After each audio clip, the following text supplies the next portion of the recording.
जय माँ दुर्गा। आप सभी का हमारे चैनल आध्यात्मिक सागर में बहुत बहुत स्वागत है। आप सभी का दिन शुभ और मंगलमय हो और माता रानी आप सभी की मनोकामनाओं को पूर्ण करें। आज आप सुनेंगे देवी भागवत पुराण का अध्याय 15। श्री व्यास जी कहते हैं, ताम्र की उपयुक्त बातें सुनकर भगवती का मुखमंडल मुस्कान से भर गया। मेघ की भांति गंभीर वाणी में वे उससे कहने लगी। देवी ने कहा, ताम्र, तेरा मूर्ख स्वामी महिषासुर अब मृत्यु को गले लगाना चाहता है। उस अज्ञानी के ऊपर कामदेव के बाण असर कर गए हैं। तू जा और उससे कह दे कि जैसी तेरी जन्मदाता भैंस है, जो घास फूस खाकर तगड़ी बनी रहती है, जिसकी लंबी पूंछ है, बड़ा सा पेट है और सिर पर सींग सुशोभित हैं, मैं वैसी नहीं हूँ। ब्रह्मा, विष्णु, महेश, इंद्र, वरुण, कुबेर एवं अग्नि तक को भी मैं पति बनाना नहीं चाहती। इन सब प्रधान देवताओं को छोड़कर किस गुण की विशेषता से एक पशु को स्वामी बनाने का निंदनीय काम करूंगी? मैं पति को वरण करने वाली स्त्री नहीं हूँ। मेरे शक्तिशाली पतिदेव विराजमान हैं। वे सबके कर्ता, साक्षी, अकर्ता और निष्प्रह हैं। निर्गुण, निर्मम, अनंत, निरालंब, निराश्रय, सर्वज्ञ, सर्वगामी, पूर्ण, साक्षी, पूर्णाशय एवं कल्याण स्वरूप उनका श्री विग्रह है। वे सर्वत्र विराजमान हैं। क्षमा और शांति के वे साकार विग्रह हैं। सब कुछ देखने और समझने की शक्ति उन्हें सुलभ है। ऐसे सुयोग्यतम पति को छोड़कर मूर्ख महिषासुर की सेवा करने के लिए मैं कैसे तैयार हो सकती हूँ? तू संभल कर युद्ध कर। अभी तुझे यमराज की सवारी के लिए नियुक्त कर देती हूँ, अथवा तेरी पीठ पर पानी लादकर जनता को जल पहुंचाने की व्यवस्था करूंगी। अरे नीच, यदि तुझे प्राणों का लोभ है तो संपूर्ण दानवों के साथ शीघ्र ही पाताल भाग जा, अन्यथा संग्राम में तू मुझसे नहीं बच सकता। दोनों एक समान हो तभी उनका संयोग संसार में सुखदायी हो सकता है, अन्यथा अज्ञान से यदि विषमता में संबंध की कल्पना कर ली जाए तो दुख ही उठाने पड़ते हैं। तेरी बुद्धि पर पत्थर पड़ गए हैं, इसी से तू कहता है, भामिनी तुम मेरे महाराज की उपासना करो। कहाँ मैं और कहाँ सींग वाला महिषासुर? ऐसे दो व्यक्तियों में कैसा संबंध? जा अथवा युद्ध कर, जैसी तेरी इच्छा हो कर सकता है। मैं तुझे सब परिवार मृत्यु के मुख में झोंक दूंगी। युद्ध अभीष्ट न हो तो इस लोक को छोड़कर अन्यत्र सुख से जीवन व्यतीत कर। व्यास जी कहते हैं, इस प्रकार कहकर भगवती जगदम्बा ने बड़ी अद्भुत घोर गर्जना की। उस अवसर पर उनके कल्पांत समान गर्जन से दैत्यों के मन में आतंक छा गया। ऐसी गंभीर गर्जना हुई कि उसके प्रभाव से पृथ्वी कांपने लगी, पहाड़ डगमगा गए तथा दैत्यों की स्त्रियों का गर्भपात आरंभ हो गया। उस शब्द को सुनकर ताम्र का मन भय से व्याप्त हो गया और वह वहां से भागकर महिषासुर के पास चला गया। यही नहीं किंतु उस नगर के जितने दैत्य थे उनका भी मन चिंता से आकुल हो उठा। राजन, उन सब के कान बहरे हो गए। एकमात्र भाग जाना ही उनका ध्येय रह गया। उसी क्षण क्रोध में आविष्ट होकर सिंह ने भी भीषण गर्जना की। उस भैरव नाद के कारण दैत्यों के रोम रोम में भय भर गया।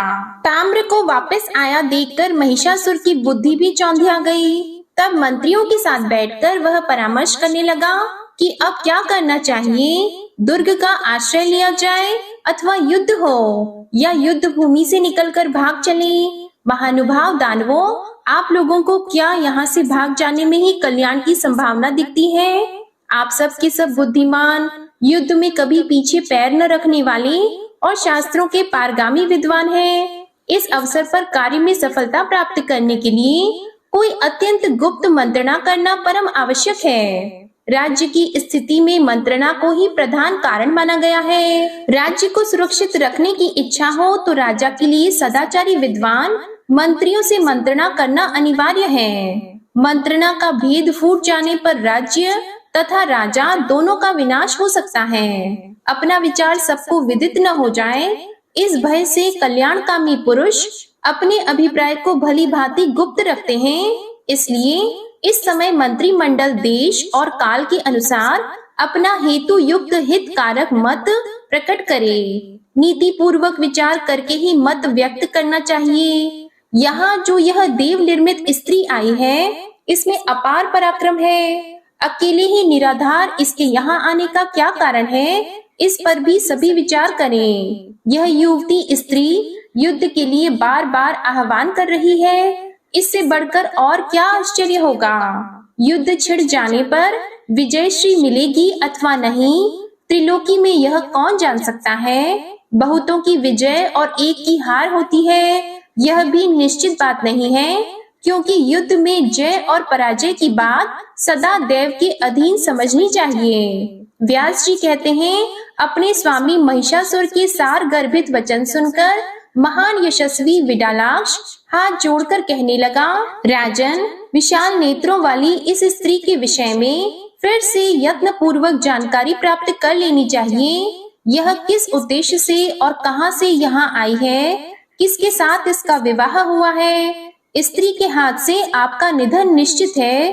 देवता इस विषय को भली भांति जानते हैं और लगता है उन्होंने ही अपने सामूहिक तेज से उत्पन्न करके इस कमल नयनी को यहाँ भेजा है। वे सब के सब युद्ध देखने की इच्छा से छिपकर संप्रति आकाश में वर्तमान है। उन्हें भी युद्ध की कम लालसा नहीं है। समय आने पर वे सभी इस स्त्री के सहायक बन जाएंगे। विष्णु प्रभृति वे प्रधान देवता समर भूमि में इस कामिनी को अग्रसर बनाकर हमारा वध करेंगे।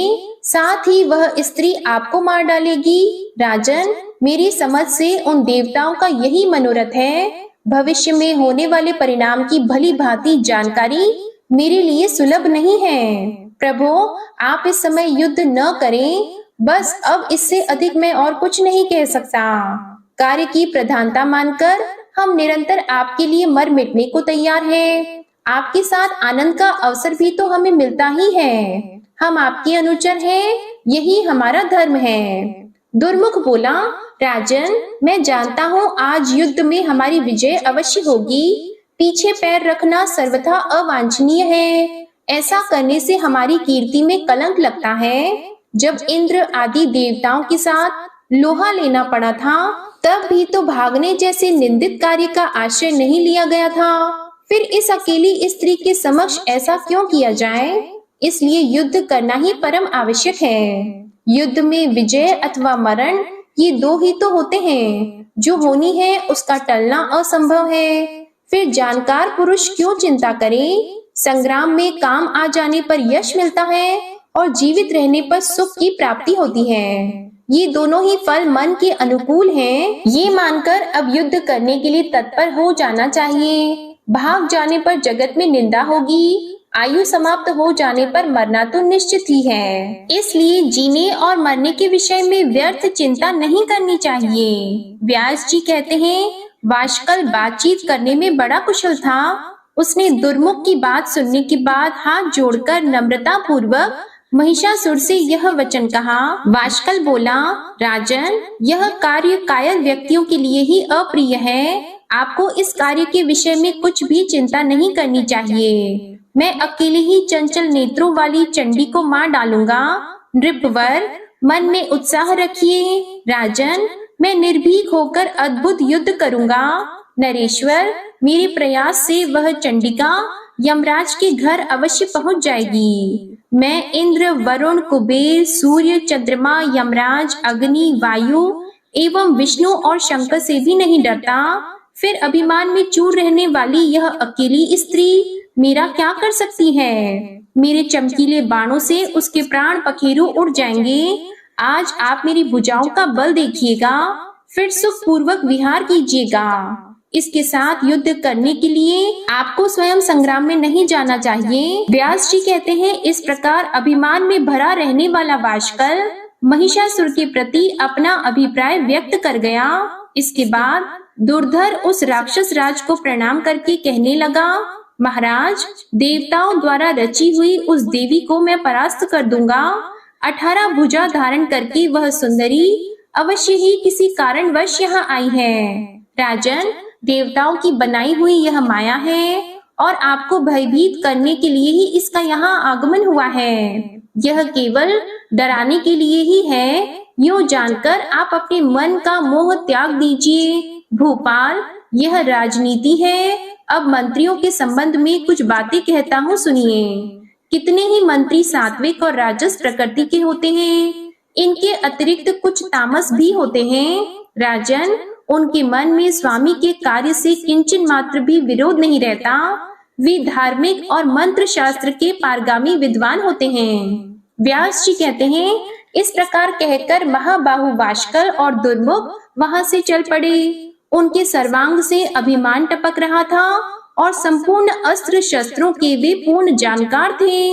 इसलिए वे मदोन्मत्त दानव सम्रांगण में पहुंच गए। वहां भगवती जगदम्बा विराजमान थी। उनसे वे मेघ की भांति गंभीर वाणी में कहने लगे, देवी, जिन महात्मा महिषासुर ने देवताओं को परास्त कर दिया है, उन्हें तुम पति रूप में स्वीकार कर लो। सुंदरी, वे नरेश संपूर्ण दैत्यों के अधिष्ठाता हैं। सर्व लक्षण संपन्न सुंदर मनुष्य का रूप धारण करके दिव्य भूषणों से आभूषित होकर एकांत में वे तुमसे भेंट करेंगे। शुचि स्मिते, त्रिलोकी की सारी संपत्ति यथेच्छ भोगने का सुअवसर तुम्हें प्राप्त होगा। महिषासुर की अंग कांति बड़ी कमनीय है। मनोयोग पूर्वक तुम उनसे प्रेम कर लो। ये नरेश महान पराक्रमी हैं। इन्हें पति बनाकर तुम सांसारिक उस अद्भुत सुख को, जिसके लिए स्त्रियां लालायित रहती हैं, वह प्राप्त करोगी। श्री देवी कहने लगी, अरे धूर्तों, तुम क्या यह समझ रहे हो कि काम के चंगुल में फंसी हुई यह कोई अत्यंत अशिक्षित अबला है? मैं महान मूर्ख महिषासुर की सेवा कैसे करूं? संभ्रांत कुल की स्त्रियां, जो कुल, शील और गुण में समानता रखता है, वैसे पुरुष की ही उपासना करती हैं। बल्कि रूप, चातुरी, बुद्धि, शील और क्षमा आदि में उसे और भी बढ़ चढ़कर होना चाहिए। यह महिषासुर तो पशु का शरीर धारण किए रहता है। पशुओं में भी इसकी जाति अधम मानी जाती है। फिर कौन देव रूपिणी ऐसी स्त्री होगी जो काम के वशीभूत होकर इस पशु को पति बनाना चाहेगी? तुम अभी अपने स्वामी के पास चले जाओ। अरे वाष्कल और दुर्मुख, तुम तुरंत अपने स्वामी महिषासुर के पास, जिसके सिर पर बड़े बड़े सींग हैं तथा जो हाथी की भांति धूल धूसरित पड़ा रहता है, जाओ और मेरे ये वचन उसे कह दो कि तू पाताल में चला जा अथवा आकर मेरे साथ युद्ध कर। युद्ध होने पर ही देवराज इंद्र निर्भय हो सकते हैं, यह ध्रुव सत्य है। मैं तुझे मारकर ही खाऊंगी, बिना मारे नहीं जा सकती। प्रचंड मूर्ख, मेरी इस बात पर विचार करके जैसी इच्छा हो वैसा कर। चार पैर वाले जानवर मेरे सामने विजयी हुए बिना कहीं भी भाग में, चाहे वह पृथ्वी का कोई भाग हो, पर्वत की गुफा हो या आकाश ही क्यों न हो, तुझे स्थान मिलना असंभव है। व्यास जी कहते हैं, देवी भगवती के यों कहने पर वाष्कल और दुर्मुख दोनों दैत्य क्रोध से तमतमा उठे। उनकी आंखें नाचने लगी। वे दोनों वीर हाथ में धनुष और बाण लेकर युद्ध करने के लिए तैयार हो गए। भगवती जगदम्बा गंभीर गर्जना करके निर्भीकता पूर्वक विराजमान थी। कुरु वंश को सुशोभित करने वाले राजन, वे दानव पूरी शक्ति लगाकर देवी के ऊपर बाण बरसाने लगे। भगवती को देवताओं का कार्य सिद्ध करना था। वे सुमधुर गर्जन करके दानवों के प्रति प्रचुर बाण वर्षा करने को तत्पर हो गई। उन दोनों दैत्यों में वाष्कल बड़ा चंचल था। वह तुरंत सम्रांगण में भगवती के सामने आ गया। अभी दुर्मुख दर्शक बनकर देवी की ओर दृष्टि लगाए हुए खड़ा था। फिर तो वाष्कल और देवी में अत्यंत भयंकर युद्ध आरंभ हो गया। बाण, तलवार और परिघ के आघातों से भीरू जनों के मन में ही भय उत्पन्न होता है। उन भगवती जगदम्बा को क्या डर था? युद्ध में अपना उत्कर्ष दिखाने वाले उस दैत्य को देखकर उन्हें क्रोध हो गया। तेज धार वाले भयानक 5 बाणों को धनुष पर चढ़ाकर उन्होंने उसे कान तक खींचा और उन्हें वाष्कल पर चला दिया। दैत्यवर वाष्कल के पास वैसे ही तीखे तीर थे। उन तीरों से उसने देवी के बाण काट गिराए। साथ ही उसने 7 बाणों से भगवती सिंह वाहिनी के ऊपर चोट की। देवी ने भी अत्यंत तीखे पीत वर्ण वाले 10 बाणों से उस नीच दानव पर आघात किया। साथ ही दानव के बाण अपने सहायकों से काट दिए। वे बार बार अट्टहास करने लगी। भगवती के पास एक अर्धचंद्र नामक बाण था। उससे उन्होंने वाष्कल के धनुष को छिन्न भिन्न कर दिया। तब वह दैत्य हाथ में गदा लेकर मारने के लिए देवी पर टूट पड़ा। यह देखकर चंडिका ने अपने गदा प्रहार से उसे धराशायी बना दिया। वाशकल बड़ा पराक्रमी था। 2 घड़ी तक जमीन उसकी शैया बनी रही। फिर वह उठा और भगवती चंडी पर गदा चलाने लगा। उस दैत्य को सामने आते देखकर देवी क्रोध से उबल गई। त्रिशूल से उसकी छाती में भीषण प्रहार किया और जैसे ही चोट लगी वाशकल जमीन पर गिर पड़ा। उसके प्राण पखेरु उड़ गए। उस दुराचारी दानव के गिरते ही उसकी सेना नष्ट भ्रष्ट हो गई। आकाश में स्थित देवताओं को अपार हर्ष हुआ। भगवती जगदम्बा की वे जय जयकार मनाने लगे। वाशकल के मर जाने पर अत्यंत शक्तिशाली दुर्मुख सम्रांगण में देवी के सामने उपस्थित हुआ। क्रोध से उसकी आंखें लाल हो गई थीं। उस समय श्रीमान दुर्मुख कवच पहनकर रथ पर बैठा था। उसके हाथ में धनुष और बाण थे। अरे अबले, ठहरो ठहरो, यूं बार बार उसके मुंह से आवाज निकल रही थी। उसे आगे बढ़ते देखकर भगवती ने शंख ध्वनि की। उस दानव का क्रोध बढ़ाती हुई वे अपना धनुष टंकारने लगी। तब दुर्मुख भी बाण चलाने को उद्यत हो गया। उसके तीखे एवं शीघ्रगामी बाण विषधर सांप के समान भयंकर थे। भगवती महामाया ने अपने सहायकों से उसके तीर काट डाले और वे गर्जने लगी। राजन, अब दोनों में महान भयंकर संग्राम होने लगा। बाण, शक्ति, गदा, मुसल और तोमर आदि अस्त्र शस्त्रों से वे परस्पर प्रहार करने लगे। उस समय युद्ध स्थल में रुधिर की नदी बह चली। उस नदी के तट पर कटकर गिरे हुए वीरों के मस्तक इस प्रकार सुशोभित हो रहे थे मानो तैरने की कला सीखने वाले यमराज के दूत अभ्यास करने के लिए तुम्बी एकत्रित किए हुए हों। उस अवसर पर वहां की भूमि बड़ी भयंकर हो गई थी, क्योंकि सर्वत्र कटी हुई लाशें बिछी थी। उन्हें खाने वाले श्रृगाल आदि क्रूर जानवरों का यूथ जुटा था। सियार, कुत्ते, कौवे, काक, गीद और बाज उन दुष्ट दानवों के मरे हुए शरीरों को नोच नोच कर खा रहे थे। मृतकों के संसर्ग से अत्यंत दुर्गंधित हवा चलने लगी। मांस भक्षी जानवर बड़ी जोरों से चिल्ला चिल्लाकर भयानक आवाज कर रहे थे। तब दुरात्मा दुर्मुख क्रोध से तिलमिला उठा। काल ने उसकी विवेक शक्ति नष्ट कर दी थी। अपनी सुंदर भुजा ऊपर उठाकर अभिमान के साथ वह देवी से कहने लगा, चंडी, तुम्हारे सभी अंग बड़े सुकोमल हैं। सुंदरी, तुम अब भी मान जाओ और मद्यपान करके मस्त रहने वाले दानवेश्वर महिषासुर की सेवा करना स्वीकार कर लो, अन्यथा आज ही मैं तुम्हें काल का कलेवा बना दूंगा। तब देवी बोली, तेरी मौत सिर पर नाच रही है। तू काल से मोहित है, अतः जी भरकर अनाप शनाप बकले। मैं अभी अभी तुझे यमराज के घर वैसे ही भेजने वाली हूँ जैसे इस वाशकल को भेज दिया है। मूर्ख, जा अथवा रह।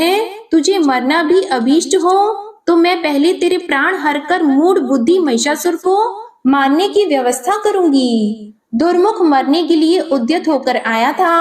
भगवती चंडिका की बात सुनकर उसने उन पर बाणों की भयंकर वर्षा आरंभ कर दी। देवी ने अपने बाणों से दुर्मुख के बाण काट दिए। साथ ही उस दानव पर इस प्रकार बड़े जोर से प्रहार किया मानो इंद्र वृतासुर पर वज्र फेंक रहे हो।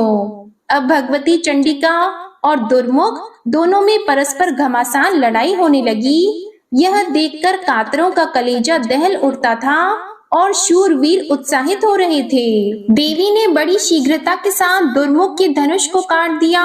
उनके वैसे ही 5 बाणों से दानव का उत्तम रथ भी छिन्न भिन्न हो गया।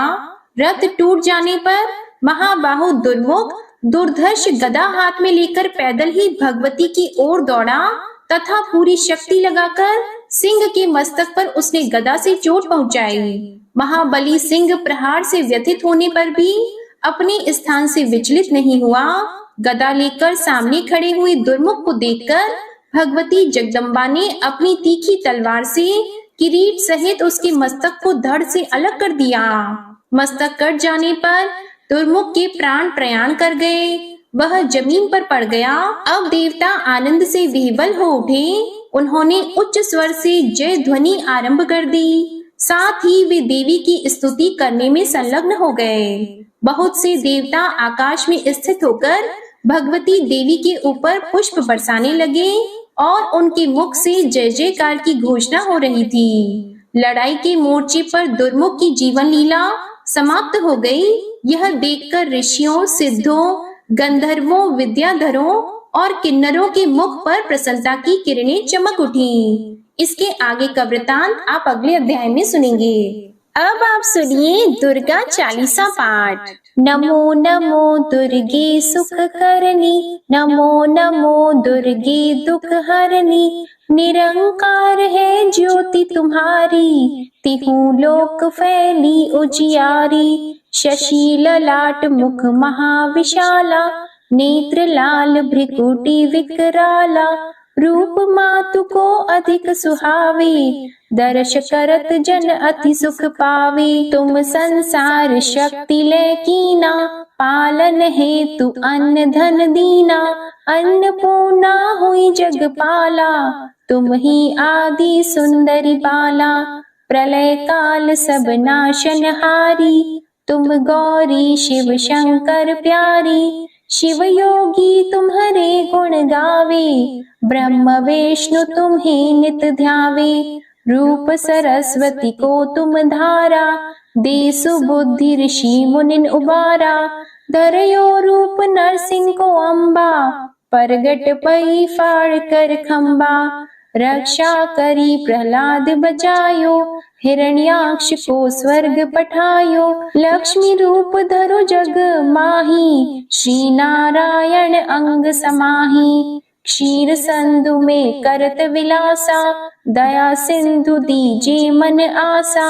हिंगलाज में तुम्ही भवानी, महिमा अमित न जात बखानी। मातंगी अरुधुमावती माता, भुवनेश्वरी बगला सुखदाता। श्री भैरव तारा जगतारिणी, छिन्न भाल भव दुख निवारिणी। के हरि वाहन सोह भवानी, लांगुर वीर चलत अगवानी।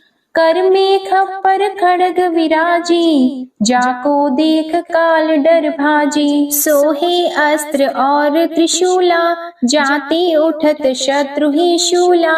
नगर कोट में तुम्ही विराजत, तिहु लोक में डंका बाजत। शुंभ निशुंभ दानव तुम मारे, रक्त बीज शंखन सहारे। महिषासुर नृप अति अभिमानी, जेहि अगभार मही अकुलानी। रूप कराल कालिका धारा, सीन सहित तुम तिहि सहारा। परी गाढ़ संतन पर जब जब भई सहाय, मातु तुम तब तब। अमरपुरी अरुबा सवलोका, तब महिमा सब रहे अशोका। ज्वाला में है ज्योति तुम्हारी, तुम्हें सदा पूजे नर नारी। प्रेम भक्ति से जो यश गावे, दुख दारिद्र निकट नहीं आवे। ध्यावे तुम्हें जो नर मन लाई, जन्म मरणता को छुटी जाई। जोगी सुर मुनि कहत पुकारी, योग न हो बिन शक्ति तुम्हारी। शंकर आचारज तप कीनो, काम अरु क्रोध जित सब लीनो। निश दिन ध्यान धरो शंकर को, काहु काल नहीं सुमिरो तुमको। शक्ति रूप का मर मन पायो, शक्ति गई तब मन पछतायो। शरणागत हुई कीर्ति बखानी, जय जय जय जगदम्बा भवानी। भई प्रसन्न आदि जगदम्बा, दई शक्ति नहीं कीन विलंबा। मोको मातु कष्ट अति घेरो, तुम बिन कौन हरे दुख मेरो। आशा तृष्णा निपट सतावे, मोह मदादिक सब बिनशावे। शत्रु नाश कीजे महारानी, सुमिरो एक चित तुम्हें भवानी। करो कृपा हे मातु दयाला, रिद्धि सिद्धि दे करहु निहाला। जब लगी ज्यों दया फल पाऊं, तुम्हरो यश मैं सदा सुनाऊं। दुर्गा चालीसा जो कोई गावे, सब सुख भोग परम पद पावे। देवी दास शरण निज जानी, करहु कृपा जगदम्बा भवानी। श्री दुर्गा चालीसा समाप्त होती है। प्रेम से बोलिए माँ अम्बे की जय। आपको आज की कथा पसंद आए तो वीडियो को लाइक कीजिएगा, शेयर कीजिएगा, कमेंट में माँ भगवती की जय लिखिएगा और चैनल को भी सब्सक्राइब कीजिएगा। इसी के साथ आज आप हमारे चैनल पर चैत्र नवरात्रि के पूजन सामग्री और कलश स्थापना की वीडियो और चैत्र अमावस्या की व्रत कथा भी जरूर सुनिएगा। प्रेम से बोलिए जय माता दी।